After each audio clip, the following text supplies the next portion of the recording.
Basala ba carrière na bango bien sûr, mais lelo on ne parle plus de JB, on ne parle plus de Wera, non plus il y a clan Wenge. Donc clan Wenge et ça son impact. Donc moi je pense que le producteur a zo boka mo on est na maye.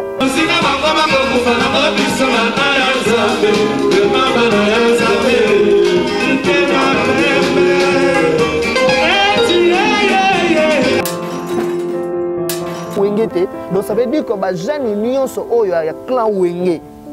Batikali na écart, il y a 15 pas en arrière par rapport à Bapetso dans la 5e génération. Et JB maintenant a compris cela. Ouais, on a compris dans l'autre. Il y a un moment où Azabi bêta, Azabi peut échouer trop.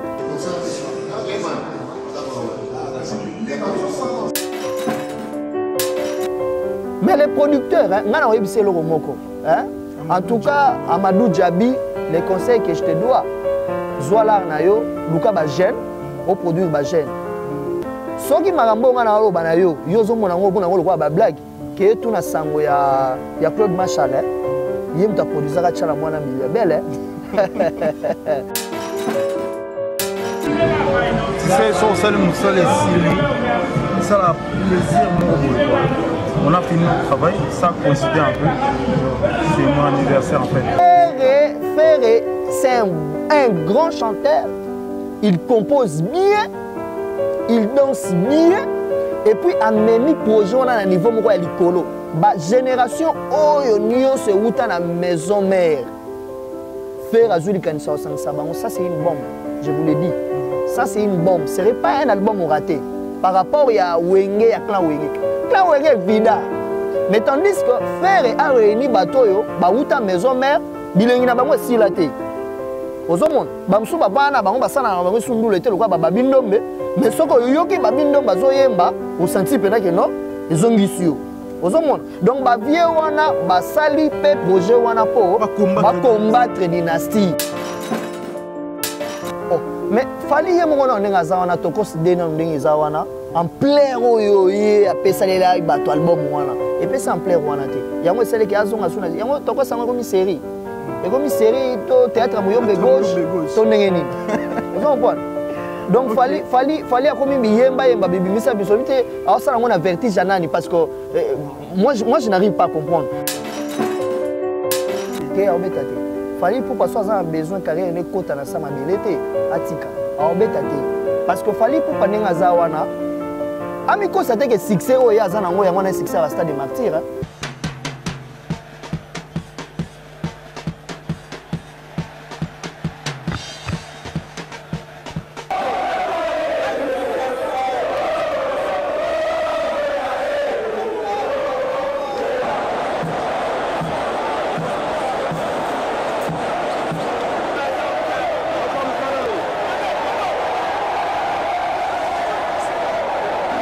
Fallait pour pas succès à Zanango, na comme il a pas succès au bawera basalate. Na comme il a pas succès au bajibe basalate. Donc fallait pour pas mon ya otala moi succès sur la côte à bête moi concert bana 18 ans 17 ans ba côte. Non numéro 1 bana 18 ans 17 ans. So bana 18 ans ba autonne sa stade moi. Ba autonne sa ngote. La réunification de Wenge Musica 4x4. L'annonce de Fally Ipupa de jouer ce stade mythique, le stade de Martyrs, la sortie de l'album de Gaz Mawete, la sortie de l'album de Ferrego la dynastie, tant des sujets qui retiennent l'actualité musicale ici en République démocratique du Congo. Chers abonnés, chers téléspectateurs, bienvenue dans cette chaîne Univers Web Télévision. Bienvenue dans cette émission Point de vue, chers abonnés, chers téléspectateurs. Dans cette émission, nous allons prendre le point de vue de notre invité. Vous allez le découvrir avec la complicité de Jonathan Moukadi pour discuter, pour analyser tous ces sujets.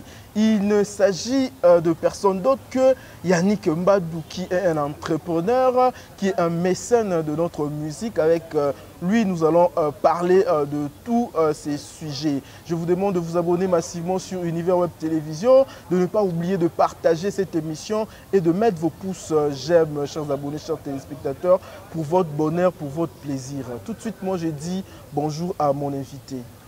Bonjour Bédric, bonjour à tous les téléspectateurs de la chaîne Univers TV.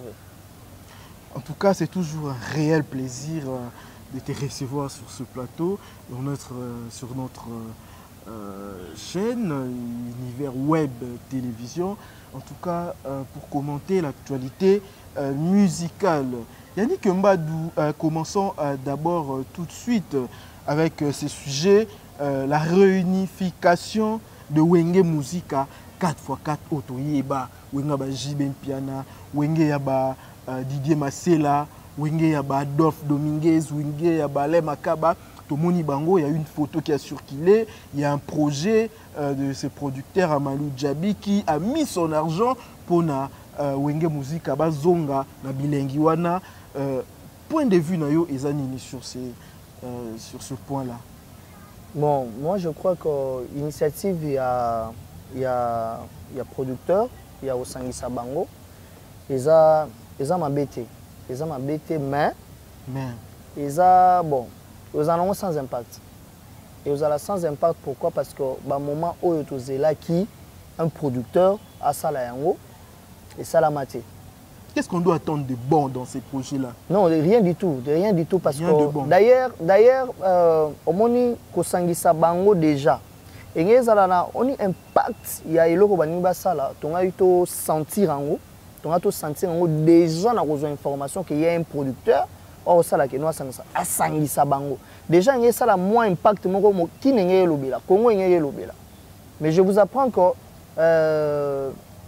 en dehors il y a événement wana. Événement moi comme sous-soupé oyo ngere pesa ngo impact rencontre il y a Weranson na Jibin Piana à Paris mais ils ont le bamaté donc ça veut dire que ils ont déjà sans impact mais tout le monde bango nyonso ba vandi wera vandi wa jiba vandi wa Ale Makaba Didier Masela bazo signer contrat wana elingo la que ils seront réunis autour d'un projet oyo ba robetsa bango concert ba ko ta studio mix album on na ba revivre ba bilengi ya Wenge ya kala.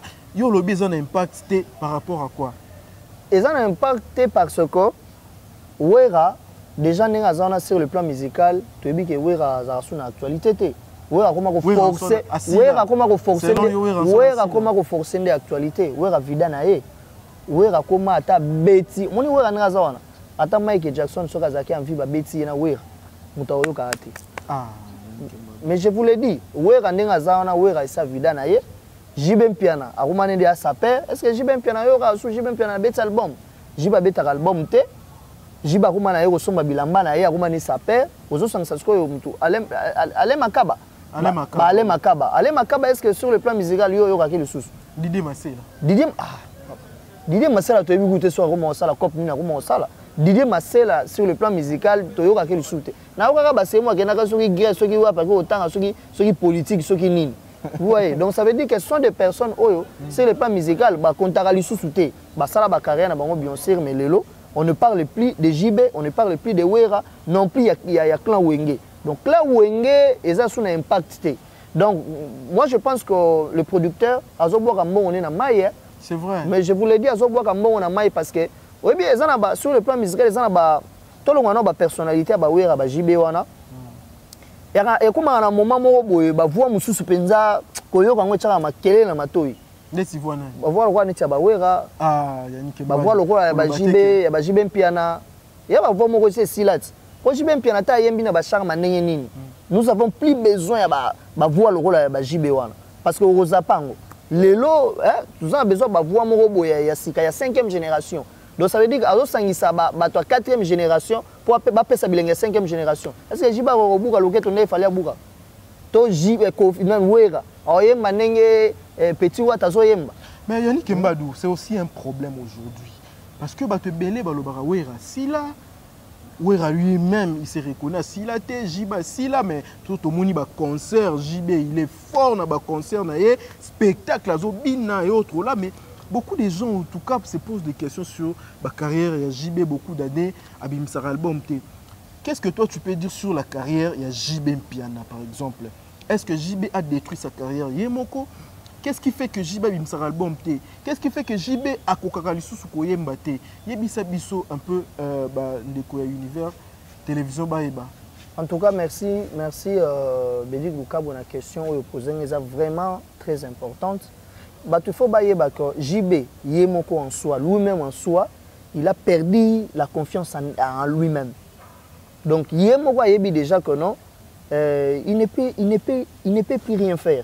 Parce que génération Ezoé à 5e génération, matisi musique na niveau moko likolo ou peut-être vous attendaki ba JB ba seron ba ko matsango ba matsango te et puis bazo tala po bango bazongi sima parce que lisima bazongi sima te non bazongi eza inspiré bazongi sima te mais batika lisima so ba petio ba ya 5e génération ba matisi cap tellement likolo ba petio de banane ba petio roi ba héritier ba fali poupa ba faire rigola so taille pe lelo même ba petit lora ba innocent na ba mo le kapé ba wera ozomona ba petit na ba ye na ba matisi kapa ya la musique congolaise tellement likolo ba tout le roi ba wera ba okolanda yango te seul peut-être oyo azo bundana c'est Kofi Olomide mais malheureusement Kofi azana clan Wengete donc ça veut dire que ba jeune union so oyo ya clan Wenge batikali na écart il y a 15 pas en arrière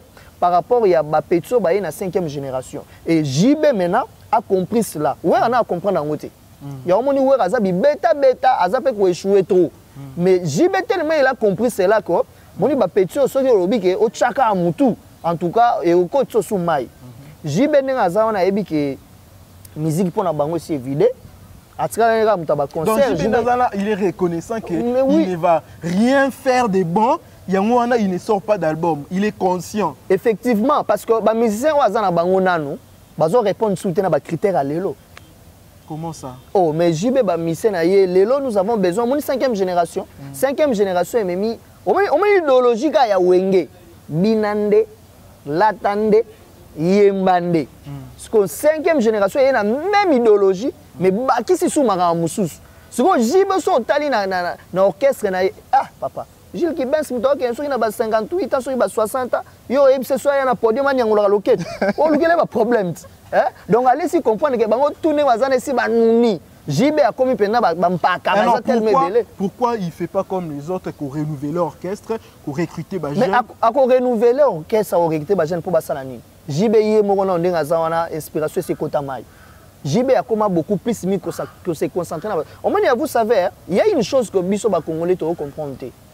Au moins, la musique congolaise est en train de bengi lumpemba. JB ka oya lelo, azaki JB hier. Rien ne change. Azaka na Congo JB, azaka na leader à Moufoube. Mais si on joue le même JB, au Betisi bango concert à faire JB hérité, JB hôtel le matin. D'ailleurs JB est mort au lingano eloko wanate. Parce que y déjà que nenga zawana, azasu ne eloko sala sur le plan musicalité. Donc, Azar est le forcé. Peut-être que va comprendre lui il croit que sera Betty Bo et Simba. Ok, époque na bango c'est l'équipe. Il y a un moment JB parce que Azar est bien entouré. A autant que non de Nazar na vida. JB nenga même JB soko yoki koye mané à lelo. Tout quand on va concert concert à JB, tout quand on va concert à JB. JB a comme beaucoup plus mis comme il peut na danse. JB a zo bina ko même à danser. Oh, JB très liga mukia ibisa ba musicien na yeki monde nza ah bino boyemba na bino mais botanga na bino ngai. Donc JB na comme un grand danseur. Et puis JB nenga za wana ngana yebi JB ko longwa na danseur, nenga za danseur comme pas animateur hein. Oh mais JB comme animateur. So hôtel pendant ba concert na ici bazo boire bazo bina ma casse collègue même ba danser ya futa kambong. Donc ça veut dire que même ko yemba JB donc a se retrouver sous tes même na yemba. Yannick Mbadou maintenant parlons de toujours dans tout il y a projet oyo. En tout cas ça fait mal. Moi j'ai reçu un commentaire d'un ami à moi, Joël Ababi. Il m'a parlé de cette histoire, il m'a fait réfléchir en fait. Ça fait mal de voir qu'aujourd'hui, JB Nawera, Bayondima initiative Oyo, les lots l'air au lobby, Bayondima parce que Monique est notre temps là-bas, l'équipe déjà, Basili. Hein? Comme les gens le disent, moi je ne dirais pas que Basili, parce que musicien Basili a raté, œuvre là-bas, Toyo Kango. Mais à l'époque, quand Wera et JB étaient tout fait, tout flamme, quand c'était leur époque, ils étaient dans l'apogée, il y a œuvre là-bas, proposa Bango. à plusieurs reprises basala album parce que ça l'impact à danger bandaki koboya. Alors ça donne un peu matière à réflexion dans les musiciens na biso. Pourquoi ils ne veulent pas profiter na ton na bango? Pourquoi ba guerre ya musique ba comprenez que musique est un business, tous en ba conflit na biso, mais quand il faut tout ça la business, il mutaté mbongo, tout ça mbongo, tout ça les locaux ça l'impact. Aujourd'hui si on avait un album datant ya JB Nawera, il ça l'impact. Mais les locaux ba koutani sans impact et les qui kakaboy. Qu'est-ce que toi tu peux dire par rapport à ça? Mais au moni ba polémique aux ezalaka na kala, ba série la rumba congolaise ezalaka na place nango. Ce sont des producteurs qui en profitaient dans la polémique. Vous voyez? Donc ça veut dire que les artistes et musiciens ils ne comprenaient pas que la polémique est lobby, rien na bango angé. Donc ça veut dire qu'aujourd'hui vous acceptez que Wera na JB Bayo Kanate, bango pe babi que non Bayo Kanate pour que JB a évolué, a un succès, Wera pas un succès, mais conséquences nango za lelo. Lelo ça veut dire que JB na Wera sont effacés dans le monde musical. Donc, on ne parle plus dans Bango. Pourquoi? Parce que ce sont des... Pourquoi vous n'avez pas saisi la chance? Oui, je vais arriver. Ezali producteur ne bachaka na mitou ya ba musicien. Bachaka na mitou ya ba musicien non au moni po carrière non évoluer yo ko solo na yete na songolo te donc ouais ko solo na JBT parce que so bo se mettre ensemble ouais ko mela yo to mona kango. Tout le monde, je me rappelle bien, ils allaient entre la même ligne, dans un grand hôtel, à Neza ko échappé nga. Où na JB, oh la première fois où na JB na mbote. Tala niveau ya impact ya mbote ya pamba ya JB na où na ça bougera qui. Mais JBsko abukana l'histoire mystique. Voilà si moment au monde. Babylone ko na sko les producteurs mettent ça dans leur tête pour dire que non, yo ko kutana na. Moi je me rappelle na beta bino solo mo boseka. JB tanga bimisi internet. Album na internet avant kutu album internet ebima Wera ba ebisiye na administration ya Wenge musique maison mère abino il faut to tcha biloko nyonso administration ya maison mère comme par internet nyonso comme par internet Wera était d'accord après un mois boy jiba bois qui bord internet Wera bi to tcha suma comme internet té ba voisin vous comprenez cela? Okay. Donc ça veut dire que nyonso ba tchango na mitu ba artiste na biso. Mais les producteurs, en tout cas, Amadou Djabi, les conseils que je te dois, Zoalar Nayo, Luka Bajen, au produire Bajen. Ce qui m'a rambo banayo, yozo monango bonango lokwa ba blague, que tout na sango ya Claude Machal, yem ta produire chala mwana milia belle. Tout na bango, tout na yé, sera teka ta 5 CD a oyebisayo. Donc ça veut dire que zombo on a investir et pas ya ba jeune. Oyo basimi musique les locaux JB et Wera sont des produits finis. Aux hommes, ils ont produits finis. Il y a Kemba Balobi, JB Wera, mais il y a aussi Didier Massela, il y a Adolphe Dominguez, il y a tous ces gens-là. Balobi, s'ils se réunissent, en tout cas, il y a une nostalgie. Parce que Wenge berça jeunesse na biso, Wenge révolutionne la musique congolaise. Balobi, et vous allez le remourir à Malamu. Pourquoi vous avez cette chance? Bon. D'abord, le mal à nous, on peut comprendre que ce va sanctionner JB Ganaouir. Mais ce va comme on compte, ça sonne à Adolphe. Ce va comme ça Adolphe, mais on a déjà le long baby na. Parce que Adolphe déjà n'est pas Adolphe n'a habité. Kolongwana ye na maison mère. À Sala Wenge Tonia. N'a habité soit à Sala taba 2 ans à succès. Ce qui est belé zara 2 ans. Aujourd'hui Adolphe de Mingue Zazarab. Yem taloba que non, yende mutasala Wenge maison mère. Alongwa suko Zazarab. Donc, avant ça, la répétition, il y a monnaie à Kala. Mais Marie-Paul a réclamé, il paraît que Marie-Paul a réclamé, il y a des gens qui ont maison mère, donc il y a des gens qui ont oh. Bon, Marie-Paul, sans pourtant lui manquer du respect, avant de Marie-Paul, avant de Marie-Paul va en parce que Marie-Paul, bon, n'a habité. Si tu as un micro baladeur, tu as dans la ville à Kinshasa, tu as un petit 20 ans, 25 ans. Bayebi Marie-Paul T. Donc Marie-Paul, musique na musique na baza déjà enterré. Même le producteur a sélectionné. Pour nayebi Adolphe nayebi apport Adolphe te na kosangana wana. Nayebi apport Adolphe te. Bon Marie-Paul sur le big ta pesa kombo ya wenge faut azala wana. Oh. Donc c'est comme il y a pesa kombo ya wenge faut azala comme il y a pesa kombo ya wenge. C'est que rôle na ye ozani na kati. Vous comprenez? Donc bato lokwa ba Marie-Paul wana asali carrière na ye mais carrière na ye ekota mai. Donc ça veut dire qu'on ne parle plus de Marie-Paul. Peut-être que Marie-Paul la bango peut-être le roi général des fois. Général des fois, peut-être la Marie-Paul. Ok. En tout cas, c'est vraiment trop dur pour Marie-Paul. Yannick Mbadou, prenons cette question. Est-ce qu'aujourd'hui, nous avons une initiative au Amadou Djabia Azui, Kosangisa, où il y a JB Bakanga musique pendant 10 ans. Une dizaine d'années Bakanga musique mais aujourd'hui, vous pensez que le moment n'est pas favorable, c'est-à-dire le moment est mal choisi, tant on a eu 5 sabango, il fallait aller avant. Prévenez que JB a déjà invité, JB na concert, beta concert, JB na un podium, mais il bien ôté les cas sans impact. En fait, c'est un peu ça. Mais notre question est-ce que Falina Ferré, actuellement, va commettre même erreur au JB na ba kometa? Parce que Falina Ferré aujourd'hui, ils sont dans le sommet art dans Bango, Bango ne moutou peut-être Simbi Makambu. Actuellement, bah remplacer qui na JB auto et baki, mais Falina Ferré conflit na Bango, ils ont vraiment appelé ça, il y a nia ou n'importe en tout cas, et ceux qui pas seulement sur le plan professionnel, mais Toyoka Bangambo, Bazo Finga famille, Oyo Ngambo, donc c'est-à-dire que possibilité, il y a un producteur qui s'est Bango, ils ont vraiment été. Est-ce que ce n'est pas la même erreur au JB Bassala? Bon, il y a un hôtel Koloba Awa. Au moni Ozui Fali, Ozui Ferrego là. On a Simbi 5e génération. Mais le vrai problème à Neko, on a soumis balé parce que bazo saisir l'opportunité. Parce que Fali a un succès, Ferré a un succès. Qu'est-ce qui empêche Bangomi balé basangana? Moni Ferré na Fali so basangani lelo.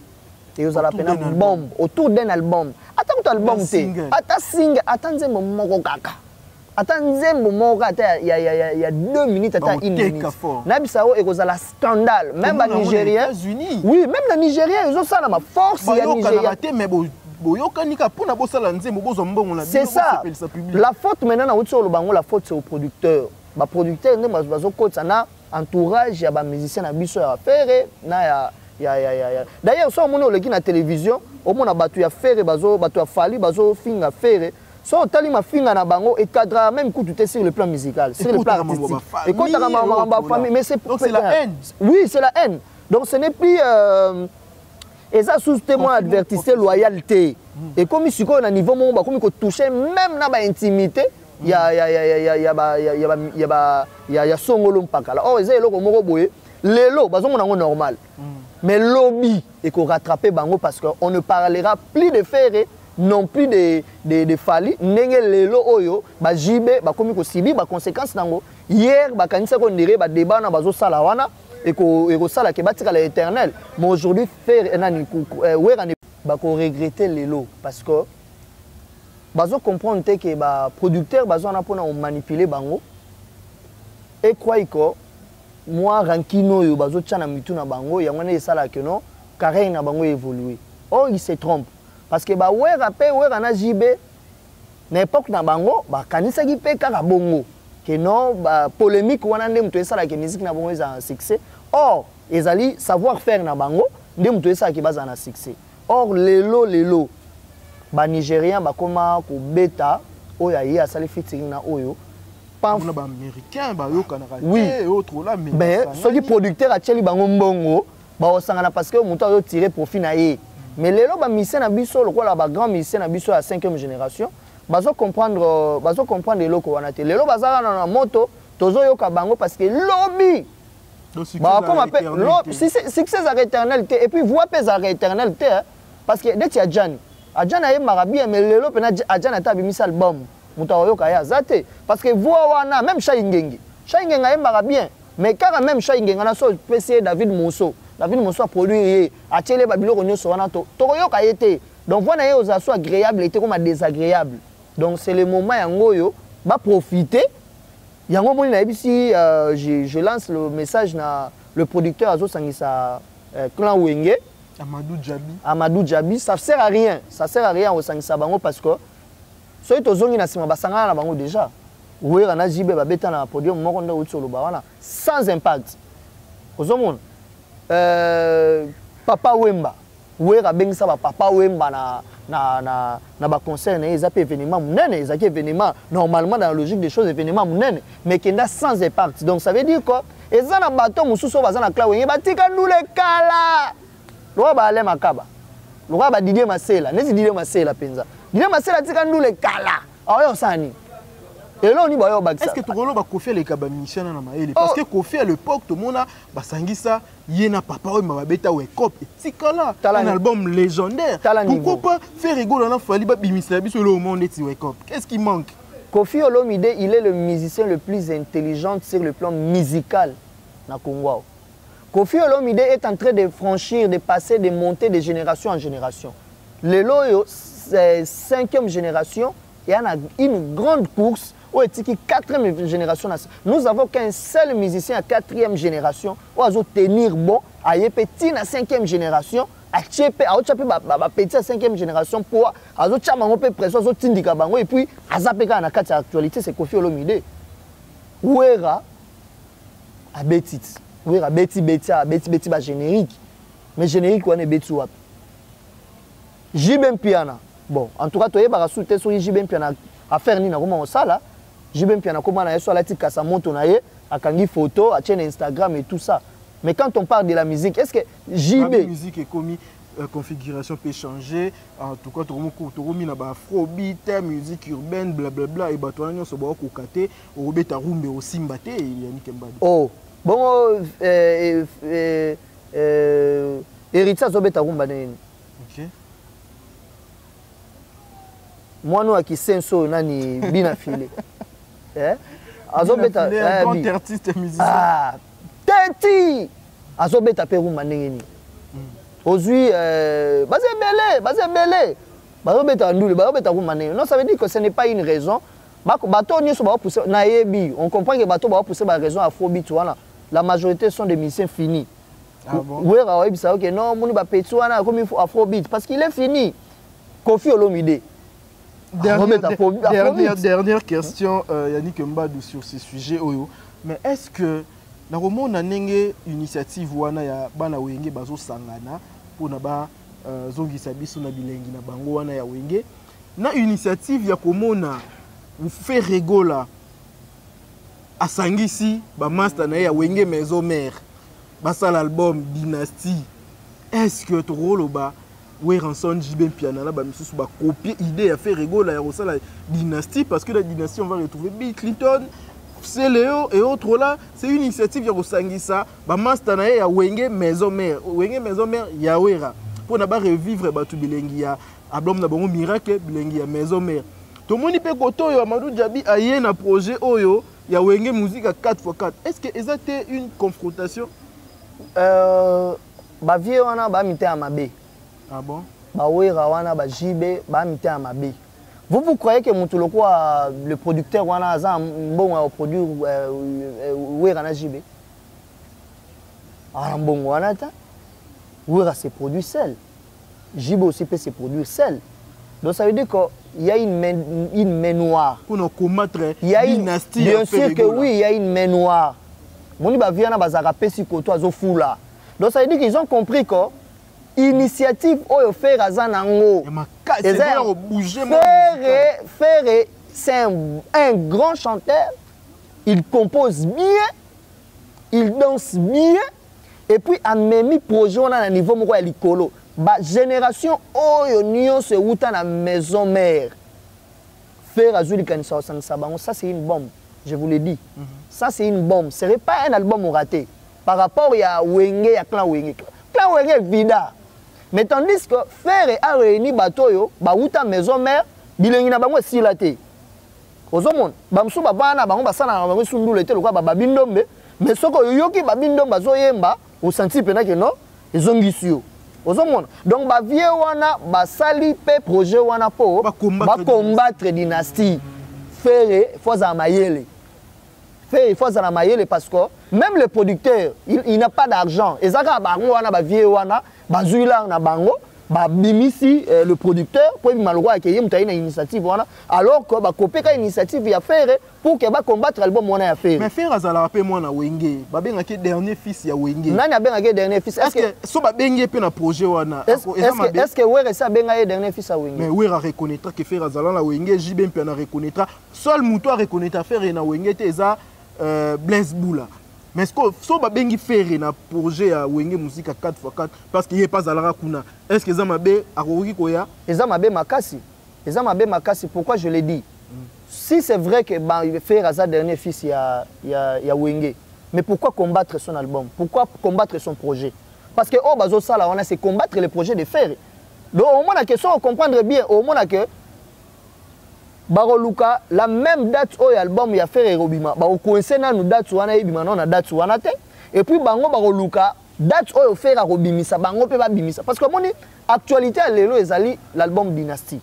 Il y a moins des actualités bazo il y a moins bazo mituna et Rosala ndenge nini oui Léo na Bill Clinton ko boka na bango et Rosala ndenge nini en voilà. fait ça tire la curiosité. Donc ça veut dire que le vrai problème tant ou kaka problème est bandi wapi tant c'est le à sali vidéo oyo azo signé par naye ya contrat na kati album à Dynasty et puis alobi ke mbongo oyo ya azu caché na ye azu pour album Dynasty azo ya nango na kin pour ya recréer lango studio problème des bandi wana ils ont compris que le producteur a tellement misé beaucoup d'argent et le producteur va gagner beaucoup d'argent et l'album Dynasty est un impact terrible et puis l'album à Dynasty wana moi je vous le dis que ce qui est album wana bimi impact sur kozala wana et ça là que JB et Kofi et JB et Wera histoire na bango za l'intérêt yango na siko ba viana ba obanga bazobanga que petit frère asangisa on est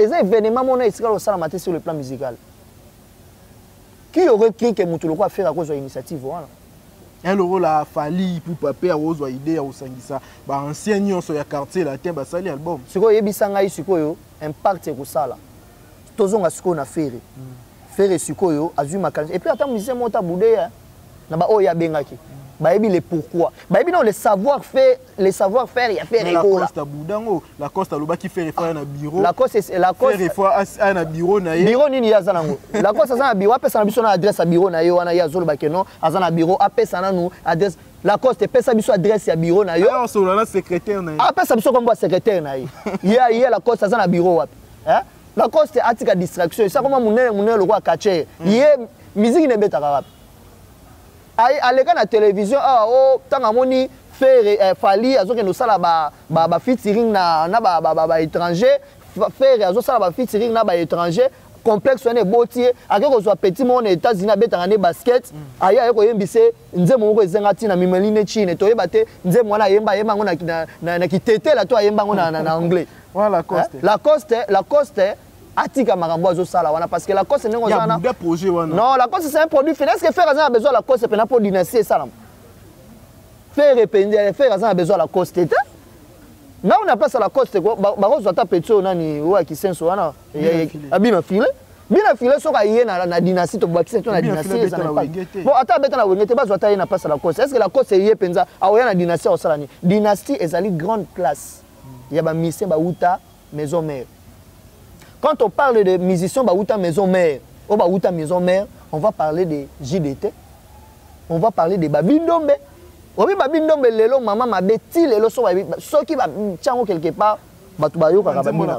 La maison mère beta. Banza la cause. Ah, ba voix et comment le roi voix na comment le roi mutaza sa tono na mai. Nana wayo kango. En tout cas, mais to lo bela dynastie et Oumeli. À quand la sortie à Dynasty? Donc qui fait rigolo annoncer à quoi les 3 lobby parce que tu sais émission les 2 les 3 mars à quoi annoncer date Nini Dynasty et Kobima. Pourquoi faire rigolo là Azo pour reporter kaka ba sortir album wana Azo banga qu'est-ce qui se passe là-bas? Bon album il y a album Dynasty c'est l'album du siècle. OK. C'est l'album du siècle et ça album moko te oyo eko bimaka na changa kaka boy. Donc ça demande beaucoup plus d'intelligence et moni ba mise ça soki boza ça l'album et que bango ba se retrouver bango nyoso baza ba grand ce n'est pas facile. Donc Faire Egola est en train de gérer plusieurs esprits en même temps plusieurs savoir-faire. Il y a monsieur le roi JDT, Baba Mindombe, Baba Léo, Scram, qui c'est Léo, Azofing à faire et autres là, mais faire à Gérongo comme un grand-père de famille, ma problème est les cas. Au moins, il conseille à repérer sa dynastie. Je ne parle pas de Ferré, je parle de l'album Dynastie. Conseil à repérer ça. Et ça, il y a sima pour panza initiative. Donc ça veut dire qu'il va créer le moroboé pour panza. Mais faire, je crois, il y a déjà va évoluer. Il y a politique na bango. Donc ça veut dire que ngai na ko assurer bino que faire na projet na ye, projet wana e simba. Parce que même Fali, le Fali aussi a peur. Ah bon? Mais il a peur parce que il fallait les lois comme bimisa pourquoi? Avant de mourir c'est parce que alors que déjà le kito ya dynastie n'engezoya parce que l'album on a ce que et donc tout le monde moutounio sur cette terre. Parlons de Fali Ipupa, Yannick Mbadou, comme tu as parlé de Fali Ipupa. Fali Ipupa sorti, je crois le 26 ou le 25 son album naïe Tokos Gold, c'est-à-dire que réédition, il y a Tokos 2, tout ça Tokos 1, Tokos 2. Maintenant Lelo, tu as mis une réédition, il y a Tokos 2 au Babengi Tokos Gold. Depuis sorti l'album Moana Yannick Mbadou, Lelo, comment est-ce que tu peux juger ça? Bah au soldat. Ouais. Ah, faut équiper les autres mambo. Obini, bah au soldat bon moi. Bah au soldat. Bah soldat Tokos. Bah au soldat. Bah au soldat. Mais pour nani? Oh, mais fali ye mon on nga zawana Tokos de na ndenge zawana. En plein oyo ye apesa lela bato album wana. Et puis c'est en plein wana te. Yango sele ki azonga suna. Yango Tokos sango comme série. Et comme série to théâtre Muyombe gauche. To ndenge nini. Vous comprenez? Donc fallait comme yemba bibi misa bisobité alors ça on a vertige janani parce que moi je n'arrive pas à comprendre parce que ça va pétu amike le quoi bagage ma wete bazana beso ba misara banzembo belé poto yoka bango to yeba mais fallait tellement il est inconscient il est toujours inconscient de ce qu'il est il y a un moni azo bimisa et puis ça ko échouer fallait bon en tout cas au soldat parce que là comment comprendre que depuis Tokos 1 5 ans yango si tu as 5 ans, il y a 3 albums, 4 albums, disons. Tokos 1, il y a eu l'album Rumba Control, il y a eu Tokos 2, il y a eu maintenant réédition à Tokos. Sans compter les singles, sans compter les featuring. Dans 5 ans, il fallait pour passer à liste. Album, à chaque bout de champ, c'est une bonne ou mauvaise stratégie. Fallait arrober la liboma. Pourquoi? Parce qu'il n'arrive pas. Donc, il y a des bâtés au sala. Et puis, il faut comprendre que Babylon a sala et simbaté. C'est ça, parce que ça, le roi a besoin de toujours dans l'actualité. Non, pas nécessairement. Azab n'a besoin de l'actualité. Azab n'a besoin de l'actualité. Il y a des gens qui comprennent que non, Babylon a sala et simbaté. Donc, comme les gens ont simbaté, Azab obligé à voir maman l'a mis pour nous les autres. Bana babi pour nous et simbaté. On dit j'ai dit, alors soit bêta pour nous. Abongisa sous pour nous. Mais j'ai dit moi bongisa sous pour nous mais bongiga te. Donc c'est ça qu'il fallait être en train de faire. Vendredi, au vendredi soir on a pour nous ma dessus.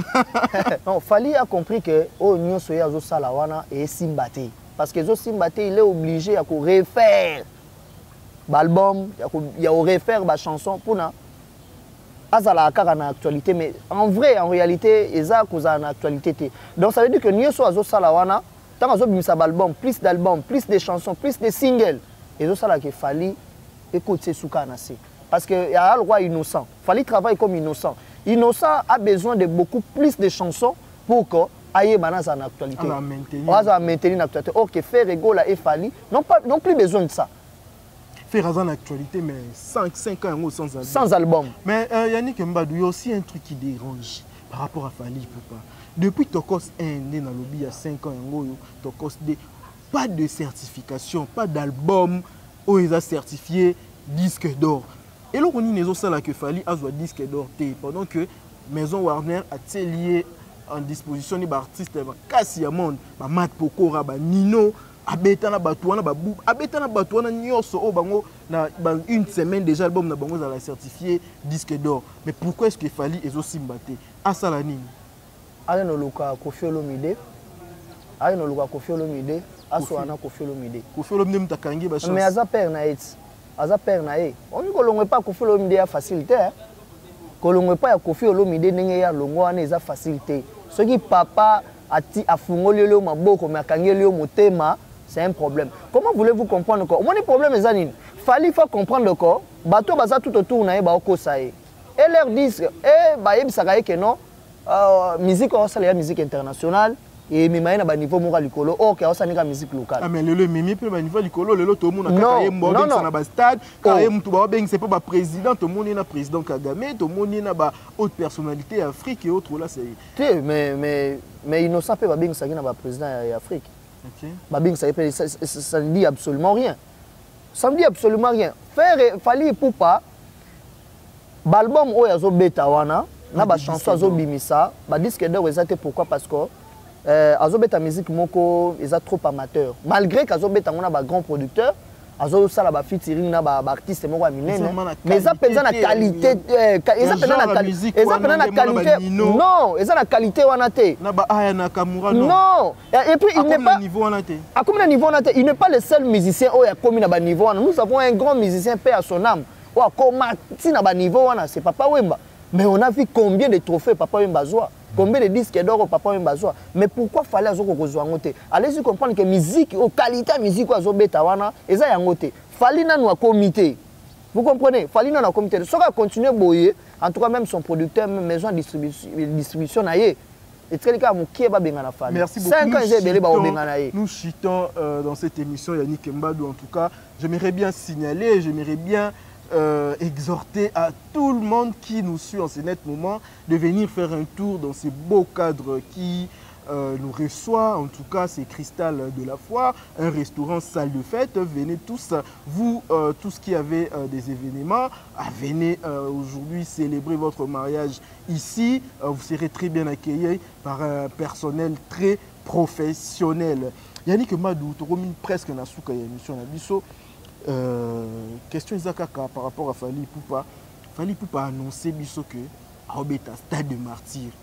Stade de Martyr est un stade mythique. À part Bawera, ba Jibende, ba Tondi Sango, na ba musicien nyonso baya mutu moko te a osa kobeta Stade de Martyr. Stade de Martyr est comment le rôle là dénominateur commun il y a ba musicien pour na ba confirmer parce que Mambawera ba sala mutu monta salango. Fally Ipupa aujourd'hui, il s'est dit numéro 1. Il s'est dit qu'actuellement, il n'y a personne qui le surpasse. Et Fally Ipupa, yo jamais aux numéro 1 T. Pourquoi? Parce que tu n'as pas encore fait ce que Wera et JB ont fait ici. C'est pour ça des martyrs échanger adresse, tes l'adresse pour et Fally Ipupa a annoncé sur sa page Facebook qu'il va jouer le stade de Martyr au mois de novembre. Qu'est-ce que tu peux dire par rapport à ça? Ce n'est pas la première fois que Fally Ipupa a annoncé qu'il va dans le stade de Martyr. La première fois, nous avons dit que nous avons Kobanga. Kobanga. Nous avons annoncé que nous avons sauté. Fally Ipupa a besoin de carrière de côté na sama belete atika. Parce que Fally Ipupa nenga zawana amiko ça que succès o ya zana ngo yango na succès à stade de Martyr. Fally Ipupa succès zana ngo na komi na ba succès o ba wera ba salate. Na komi na ba succès o ba jibe ba salate. Donc Fally Ipupa moni a otala moi c'est que sur à côté beti moi concert bana 18 à 17 ans ba côté non numéro 1 bana 18 à 17 ans bana 18 à 17 ans bana 18 à 17 ans ba côté ba concert ya Fally bana ba showbiz oui ba côté ngo yo so moi na concert à Fally papa moko ya 40 ans 50 ans to maman moi ya 60 ans côté na concert à Fally a côté ta so bana 18 ans ba autonne sa stade wana ba autonne sango te so na ba tondi sa ba stade wana ningeni oh mais keba Bawera bazaka bien formé. Bawera ba beti musique moko boye ka génération moko boye. Bana moko mikie, ba ina idéologie na bango moko pe simba. Et puis ba beta ba maison ba beta ba stade wana tonga bazana na moto. Moto ya qualité. Fallait ça na mukie. Donc stade de Martyr wana emela ba te belé. So ça na besoin ko beta stade de Martyr wana. Ayo no tuna ba secret pa ba wera na ba JB et puis pas Denis Lessia. Parce que hier sera meki romelaye parce que succès ça na tellement mukie stade de Martyr za munene loba ke azana ba idéologie na zalaka sangisi a bengisi bato na ye moko en tout cas Fally Ipupa soka za na besoin carrière ne kota mai ameka na obeta stade de Martyr mais na bika o reporter obeta te réseau ozala reporter va reporter soka osala mpiaka ti yaza makasi oton stade de Martyr auto beta Fikine bon Fikine égal stade de Martyr Fikine but héritier auto beta Fikine siko asala mpiaka c'est atondi sati Fabregas auto beta pe Fikine Fabregas pe zamba liboso kuta beta ba Fikine asala mpiaka donc ça veut dire que fallait qu'on comparer tala comparer stade de Martyr na Fikine te. Donc on dirait tu as un problème, il y a stade de Martyr na Fikine. Mais il y a l'Obi Aza numéro 1, il n'y a pas deux musiciens comme lui ici au Congo. Non, il a déclaré ça à la télévision. Non, Aza bon, c'est tout à fait normal, il n'y a pas deux musiciens comme lui. S'il n'y a pas ici, il n'y a pas deux musiciens comme lui. Mais pourquoi jusqu'à là, Aza disque d'or? Fallait Aza en poka. Fallait Aza en poka. Fallait babetisi na banino balukela batisa makasi tala David Mosso lemba Fallait oui ba effort David Mosso asala na album a Fallait oui combien de mbongo David Mosso bimisa combien d'invités est-ce que Maison Warner lemba te en tout cas deux ans ebele so il fallait continuer kana liro ba obengana ye na Maison Warner ba obengana ye na ba obengana ye Fallait akoma ko se produire ye moko. Parce que, comment voulez-vous comprendre, il y a numéro 1, il y a musique congolaise. Donc, il n'y a pas de comme toi. Mais il y a la biso à disque d'or. Merci beaucoup en tout cas. Il y a la biso à disque d'or. Nous sommes contents, très heureux de vous. Savoir nombreux, Nenge Bolandi Biso, chers abonnés, chers internautes. Continuez de vous abonner sur cette chaîne Univers Web Télévision. Partagez nos émissions. Dernier mot, Yannick Mbadou, quelques salutations. En tout cas, je salue toute la grande équipe. Il y a MD Structure. Okay. Je vois Madame Christelle, Monsieur Augustin, Madame Bijou. Okay. Pourquoi pas Abishak Louzitou. Et toute l'équipe, quoi. Jean Nyonso, il y a terrain. Et puis, j'ai dit bonjour à Ozezek Pele et bonjour à Foui Kipele et à Prince Landou. Merci beaucoup. Quant à moi, je vous dis à la prochaine.